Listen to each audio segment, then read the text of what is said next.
ശരി, പല രീതിയിലും പല വ്യാഖ്യാനങ്ങൾ വരുന്നു, പല രീതിയിൽ ഈ വിഷയം ചർച്ചയാക്കാനുള്ള ശ്രമങ്ങളുമൊക്കെ നടക്കുകയാണ്. ഡോക്ടർ പ്രേംകുമാർ, ഇവിടെ ഇപ്പോൾ ബാലചന്ദ്രൻ ചുള്ളിക്കാട് എന്ന ഒരു വ്യക്തിയുടെ പ്രശ്നം മാത്രമല്ല ഇതിലൂടെ ഉയർന്നു വരുന്നത്. നമ്മുടെ സാഹിത്യകാരന്മാർ, അത് പ്രതിഫലമാകട്ടെ യാത്രാക്കൂലിയാകട്ടെ, ഈ വിഷയത്തിൽ പലപ്പോഴും അല്ലെങ്കിൽ കാലാകാലങ്ങളായി നേരിടുന്ന അവരുടെ ബുദ്ധിമുട്ടാണ് ഇതിപ്പോൾ ബാലചന്ദ്രൻ ചുള്ളിക്കാട് എന്നൊരു വ്യക്തിക്ക് അത് തുറന്നു പറയാൻ, അല്ലെങ്കിൽ അത് ഈ വിധത്തിലെങ്കിലും പറയാനുള്ള ഒരു ആർജവം ഉണ്ടായി ഇത് അങ്ങനെ ചർച്ചയാകുന്നു എന്നത് മാത്രമാണ്. സാഹിത്യ അക്കാദമി സംഘടിപ്പിച്ച ഒരു പരിപാടിയിലാണ് ഇത്, അതും ബാലചന്ദ്രൻ ചുള്ളിക്കാടിനെ പോലെയുള്ള ഒരു വ്യക്തിക്കാണ് ഇത് സംഭവിച്ചിരിക്കുന്നത് എന്നത് അതിന്റെ ഗൗരവം വർദ്ധിപ്പിക്കുന്നുണ്ട്. ഇങ്ങനെയാണോ അക്കാദമികൾ പ്രവർത്തിക്കേണ്ടത്? ഏതെങ്കിലും ഒരു ക്ലറിക്കൽ മിസ്റ്റേക്ക് എന്ന് പറഞ്ഞ് ന്യായീകരിക്കാനോ കഴിയുന്ന ഒരു സംഭവമായി താങ്കൾ ഇതിനെ കാണുന്നുണ്ടോ? സച്ചിദാനന്ദൻ മാഷ് ഇതുമായിട്ട് ബന്ധപ്പെട്ട് എഴുതിയ ഫേസ്ബുക്ക് പോസ്റ്റിൽ അങ്ങനെ പരാമർശിക്കുന്നു എന്ന് പറയുന്നു. ഞാനിപ്പം മാഷുടെ വോൾ നോക്കി അത് കാണാനില്ല, അത് ഡിലീറ്റ് ചെയ്യപ്പെട്ടു എന്ന് പറയുന്നു. അതിനകത്ത് ക്ലറിക്കൽ എന്നുള്ളൊരു പദം ഉപയോഗിച്ചിട്ടുണ്ടെങ്കിൽ ക്ലറിക്കൽ മിസ്റ്റേക്ക് എന്നുള്ളത് അദ്ദേഹം സംസാരിക്കുമ്പോഴും പറയുന്നുണ്ടായിരുന്നല്ലോ. ആർക്കെങ്കിലും യാത്രാപ്പടിയെ കുറിച്ച് പരാതി ഉണ്ടെങ്കിൽ സെക്രട്ടറിയോടാണ് പറയേണ്ടത് എന്നതുൾപ്പെടെയുള്ള പരാമർശങ്ങൾ അദ്ദേഹത്തിന്റെ പോസ്റ്റിൽ ഉണ്ടായിരുന്നു.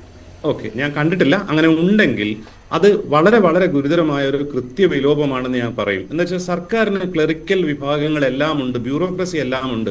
ആ ബ്യൂറോക്രസിക്ക് ചെയ്യാൻ പറ്റാത്ത കാര്യങ്ങൾ വളരെ സക്രിയമായും സജീവമായും ചെയ്യാൻ വേണ്ടിയിട്ടാണ് ഇത്തരത്തിലുള്ള അക്കാഡമികളും സാംസ്കാരിക സ്ഥാപനങ്ങളൊക്കെ ഉണ്ടാക്കുന്നതും അതിന്റെ തലപ്പത്ത് സച്ചിമാഷ പോലെയുള്ള ആളുകളെ ഇരുത്തുന്നതും. ക്ലറിക്കൽ ബൗണ്ടറിക്ക് പുറത്ത് നിന്ന് ആലോചിച്ചുകൊണ്ട് സർക്കാരിനെ ബോധ്യപ്പെടുത്തി കാര്യങ്ങൾ ചെയ്യാൻ വേണ്ടിയിട്ടാണ് ഈ സിസ്റ്റംസ് ഉള്ളത്. അങ്ങനെയുള്ള ഒരു സിസ്റ്റം ഒരു വ്യക്തിയെ എന്താ പറയാ, ഒരു ഇൻവൈറ്റ് ചെയ്യപ്പെട്ട ഒരാളെ, ഒരു പരിപാടിക്ക് ക്ഷണിക്കപ്പെട്ട ഒരാളെ അപമാനിക്കുന്ന രീതിയിൽ, അല്ലെങ്കിൽ അദ്ദേഹത്തിന് അപമാനകരമായി തോന്നുന്ന രീതിയിലുള്ള കൃത്യവിലോപം വന്നു എന്നുള്ളതാണ് പ്രശ്നം. അത് ബാലേന്ദ്രൻ ചുള്ളിക്കാട് എത്ര എണ്ണം കവിതകൾ എഴുതിയിട്ടുണ്ടെന്നുള്ളതോ, എത്ര സമയം സംസാരിച്ചിട്ടുണ്ടെന്നുള്ളതോ, ആശാന്റെ കവിതകളെ പറ്റി സംസാരിക്കാൻ ഏറ്റവും യോഗ്യൻ ചുള്ളിക്കാടാണെന്നുള്ളതോ ഒന്നും അല്ല ഇവിടെ വിഷയം. ഒരു പരിപാടിക്ക് അദ്ദേഹത്തെ ക്ഷണിച്ചു കൊണ്ടുവരുന്നു, അദ്ദേഹത്തെ പ്രോപ്പറായിട്ട് ട്രീറ്റ് ചെയ്യുന്നില്ല, അദ്ദേഹം ആദരിക്കപ്പെടുന്നില്ല എന്നുള്ളതാണ് പ്രശ്നം. അത് ചുള്ളിക്കാടായിരുന്നാലും ശരി, ഇതേവരെ കവിത എഴുതാത്ത ഒരാളായിരുന്നാലും ശരി, സാഹിത്യകാരനല്ലെങ്കിലും ശരി, പ്രത്യേകിച്ചും സർക്കാർ വിലാസത്തിൽ നടക്കുന്ന ഒരു പരിപാടിക്ക് ഒരാളെ ക്ഷണിച്ചു കൊണ്ടുവന്നിട്ടുണ്ടെങ്കിൽ അദ്ദേഹത്തിന് എന്താ പറയുക, ആത്മസംതൃപ്തി ഫീൽ ചെയ്യുന്ന രീതിയിൽ അദ്ദേഹത്തെ ട്രീറ്റ് ചെയ്യേണ്ടതുണ്ട്. അതിവിടെ ഉണ്ടായിട്ടില്ല. ആ കാര്യത്തിൽ ബാലേന്ദ്ര ചുള്ളിക്കാടിന്റെ ഖേദവും ദേഷ്യവും 100% ശരിയാണ്. പ്രേംകുമാർ, ഇവിടെ ആ രീതിയിൽ ഏതെങ്കിലും ഒരു പ്രതിഫലത്തിന്റെ വിഷയം പോലും ആയിട്ട് നമുക്കിതിനെ കാണാൻ പറ്റുമോ? അദ്ദേഹത്തിന് ചെലവായ യാത്രാക്കൂലി അതുപോലും ഇല്ല എന്ന ഒരു യാഥാർത്ഥ്യമാണല്ലോ ചൂണ്ടിക്കാട്ടുന്നത്. അദ്ദേഹത്തിന് പ്രതിഫലം എന്ന് പറയാൻ 1 രൂപ പോലും കിട്ടിയില്ല, മാത്രമല്ല ചെലവായ തുക പോലും കിട്ടിയിട്ടില്ല എന്ന ഒരു യാഥാർത്ഥ്യം നമുക്കറിയാം. ചെറിയ ചെറിയ സിനിമ നടന്മാരോ അല്ലെങ്കിൽ നടികളോ ഒക്കെ ഒരു പരിപാടിക്ക് പോയാലും ഇപ്പോൾ എത്ര രൂപ കിട്ടുമെന്നതറിയാം. അദ്ദേഹത്തിന്റെ സിനിമ സീരിയൽ പരിചയം കണക്കിലെടുത്താൽ പോലും ഇവർ കൊടുക്കുന്ന, മറ്റുള്ളവർക്ക് കൊടുക്കുന്ന തുകയേക്കാൾ എത്ര തുക കൊടുക്കേണ്ടി വരുമായിരുന്നു. പക്ഷേ അദ്ദേഹം ഒരു കവിയായി പോയതുകൊണ്ട് അദ്ദേഹം ഈ രീതിയിൽ അവഗണിക്കപ്പെടുന്ന ഒരു സാഹചര്യം എന്നല്ലേ നമ്മൾ ഇതിനെ കാണേണ്ടത്?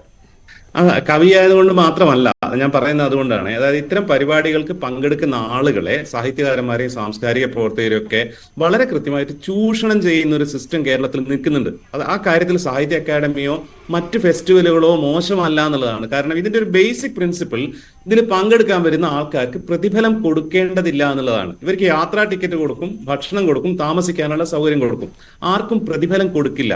വിദേശ രാജ്യങ്ങളിലൊക്കെ ആണെങ്കിൽ ഓരോ സാഹിത്യകാരനും അവരുടെ ലിറ്റററി ഏജന്റ് ഉണ്ടാവും, ഏജൻസീസ് ഉണ്ടാവും. നിങ്ങൾ ഇന്ത്യക്ക് പുറത്തുള്ള ഒരു സാഹിത്യകാരനെ അപ്രോച്ച് ചെയ്ത് നോക്കൂ.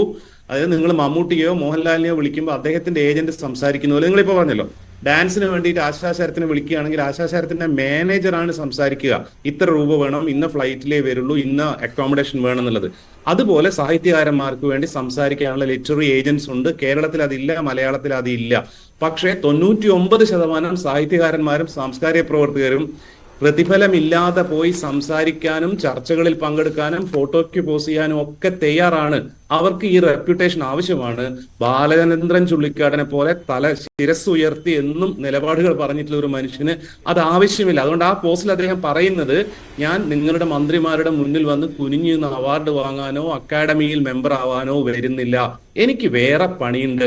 ഇങ്ങനെ കൃത്യമായി ഇത്രയും തീയോടെ 70കളിൽ സംസാരിച്ച ചുള്ളിക്കാട് തന്നെ ഇപ്പോഴും 67ാമത്തെ വയസ്സിലും സംസാരിക്കുന്നു എന്നുള്ളിടത്താണ് ബാലേന്ദ്ര ചുള്ളിക്കാട് വിഭിന്നനാവുന്നത്.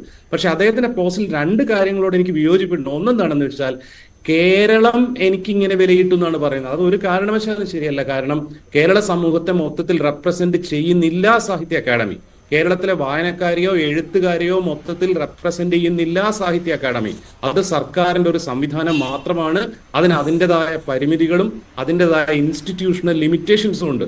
സാഹിത്യ അക്കാദമിയും അല്ലെങ്കിൽ ഇന്റർനാഷണൽ ലിറ്ററേച്ചർ ഫെസ്റ്റിവൽ ഓഫ് കേരളയുടെ സംഘാടകരും അപമാനിച്ചു എന്നേ പറയാവുള്ളൂ. കേരളം അപമാനിച്ചു എന്ന് പറയരുത്.